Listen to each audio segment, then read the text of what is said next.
존경하는 국민 여러분, 국민의힘 강릉시 국회 후보 권성동입니다. 본투표를 불과 3일 앞둔 시점입니다. 지역구 선거 캠페인을 잠시 미루고 서울에서 기자회견을 자청한 이유는 대한민국을 지킬 힘을 강력히 호소드리기 위함입니다.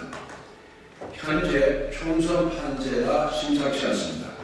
민주당을 비롯한 야권 연합이 과반을 물론이고 개헌 저지선을 돌파할 수 있다는 분석까지 나오고 있습니다. 이와 같은 불길한 지식이 만에 하나 현실이 된다면 대한민국은 돌이킬 수 없는 수렁으로 빠지게 될 것이 명확합니다. 지난 21대 총선에서 우리 국민께서는 민주당에게 거대 의석의 권력을 맡겨주셨습니다. 하지만 문재인 정부와 민주당이 돌려준 것은 극단적인 야망이었습니다. 시장경제 원리를 무시한 소득주도 성장이 자영업자의 삶을 파괴했습니다. 종업원을 보상하고 자기 인건비라도 건지면 다행이라는 소상공인들의 절규가 생생합니다. 부동산만큼은 자신이 있다던 문재인 정부의 열린 실패는 지금 아니면 다시는 못 산다는 분위기를 조장해 집값을 폭등시켰고 청년과 서민들이 내 집 마련이라는 꿈을 앗아갔습니다. 산업의 토대가 되는 에너지 정책마저 이념으로 재단하면서 원자력 산업의 생태계가 무너졌습니다. 대신 유익이 되었다 재생 에너지를 명분으로 국민의 혈세를 자신들이 착복 수단으로 삼기도 하였습니다. 북한의 김정은에게 놀았던 대북 불조 외교는 국민의 자존심을 짓밟았습니다. 반면 대한민국의 외교 안보의 근간인 한미동맹은 크게 훼손되었습니다. 대한민국 정부가 출범한 이래 600조 원대였던 국가 부채가 문재인 정부의 무분별한 재정 확장 정책으로 5년 만에 400조가 늘어났습니다. 모두 우리의 아이들, 미래 세대가 갚아야 할 빚입니다. 존경하는 국민 여러분, 우리로 거울을 만들면 우관을 바르게 할 수 있고 과거를 거울로 삼으면 흑막을 알 수 있다고 했습니다.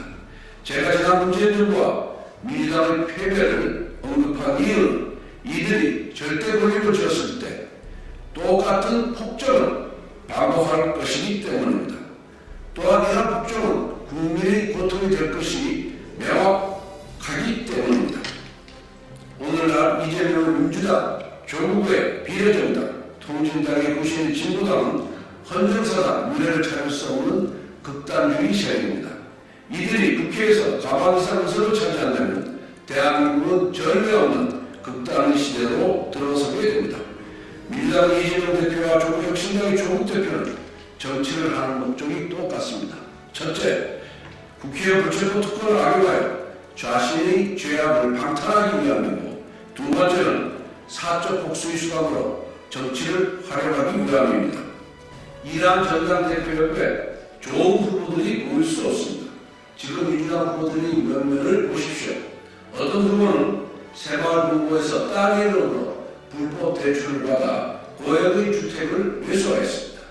이 대출금은 힘겹게 생계를 이어가야 하는 소상공인의 몫이었습니다. 또 다른 후보는 역사학적을 자처하면서도 성상납을 운운하며 역사를 성도착증의 대상으로 전락시켰습니다. 그동안 민주당은 입만 열면 서민, 청년, 여성, 역사를 떠들면서 도덕적 위선을 부려왔습니다. 그러나 지금 민주당의 모습을 보십시오. 서민을 위한다면서 서민에게 다 대출금을 챙기고, 청년을 위한다면서 자기 자식밖에 모르며, 여성을 위한다면서 가학적인 선무식을 보여주고, 역사관을 운운하면서 역사를 왜곡하고 있습니다. 조국 혁신당은 어떻습니까? 조국 대표부터 청와대 감찰부와 및 자녀의 휴일로 이르시면서 지역 2년을 선고받았습니다. 어떤 후보의 배우자는 다단계 업체 수사 전문검사였다가 다단계 업체 변호사로 돌변했습니다. 변호사 수임료 한 번에 무려 22억 원을 받았습니다. 그 배우자인 후보는 유가 표명 대신 제대로 정관임을 받았다면 165억 원은 받았을 것이라고 강변합니다. 또 다른 후보는 한미동맹을 비하해 놓고 자신의 자녀 3명은 미국 국적을 취득했습니다. 지독한 위선과 이중성입니다. 또 다른 후보는 청와대 하명수사 및 울산시장 선거기획으로 1심에서 징역 3년을 받았습니다. 선거사법이 공직선거에 출마했습니다. 방화문이 소강을 하겠다는 말과 무엇이 다릅니까? 이런 정치인들이 모여서 무려 혁신을 외치고 있습니다. 혁신은 자신의 가죽을 벗기는 일을 말합니다. 그러나 이들은 정치 양심을 벗겨내고 있습니다. 민주당과 종혁신당의 인사들이 여의도로 들어오면 정쟁의 극단을 보여줄 것입니다. 정치인은 미선적일수록 정쟁에 몰두합니다. 자신을 향한 비판을 외부에 돌려 자신의 치부를 은폐하려고 하기 때문입니다. 이미 실제 국회에서 민주당은 이재명 대표를 방탄하기 위해 실판적으로 국무위원 탄핵안에 불을 달렸습니다. 조국 혁신당의 조국 대표를 비롯한 인사들은 벌써부터 대통령 탄핵을 언급하고 있습니다. 21대 국회에서 거대한 민주당이 가장 열심히 한 것이 무엇입니까? 첫 번째는 당대표 방탄이고 두 번째는 입법 폭주입니다.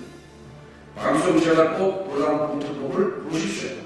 문재인 정부 시절 민주당이 다수 구석을 확보하고도 감히 입법할 본드조차 내지 못했던 악법입니다.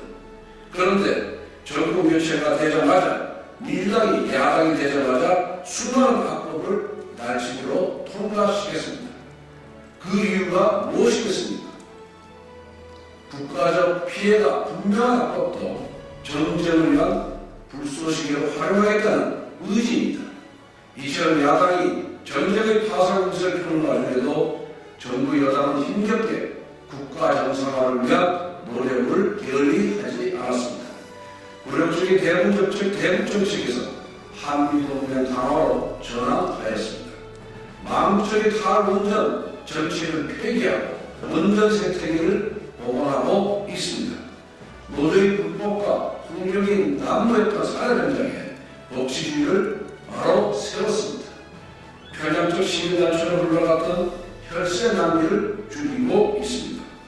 이처럼 정부 여당은 외교 안보, 산업과 에너지, 국가재정 등 국정의 핵심 부분만큼은 옳은 방향으로 이끌어 왔습니다. 하지만 야당이 과반을 차지한다면 지난 2년의 성과는 수포로 돌아갈 것입니다. 남은 3년은 전쟁과 혼란만 가득한 아수라장이 될 것입니다. 저는 지난 2년 정부 여당이 모든 것을 잘했다고 생각하지 않습니다. 분명히 부족한 부분이 있었습니다. 국정에 어려움이 발생했을 때 상세하게 설명하고 이해를 구하려는 자세가 부족했습니다. 정책을 추진하는 과정에서 국민과의 소통에 미흡했습니다. 정책의 구체성에서 신중하지 못한 측면도 있었습니다. 이러한 과거가 쌓여 오만하게 보인 것도 사실입니다. 그러므로 정부 여당이 비판받는 이유 중 상당수는 국정에 임하는 태도의 문제라는 지적에 고개를 숙일 수밖에 없습니다. 집권 여당의 첫 원내대표로서 막중한 책임을 통감합니다. 반면 거대 야당은 국정의 방향 자체가 틀렸습니다.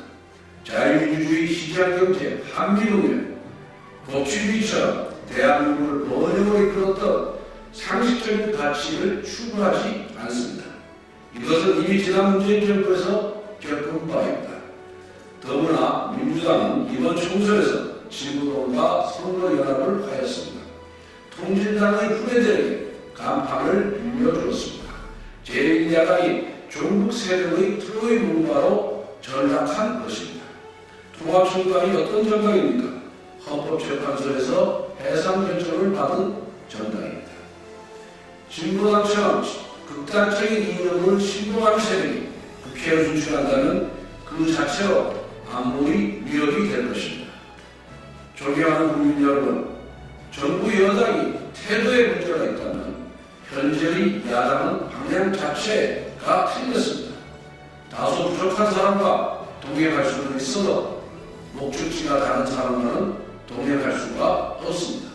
요즘 선거운동을 다니다 보면 유권자 여러분께 야단 맞을 때도 있습니다. 어떤 분이 저보고 이런 말씀을 하셨습니다.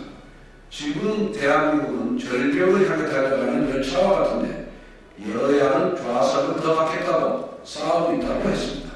정치하는 제가 듣기에도 맞는 말이었습니다. 뼈아픈 시절이다 보니 거듭 죄송하다고 했습니다.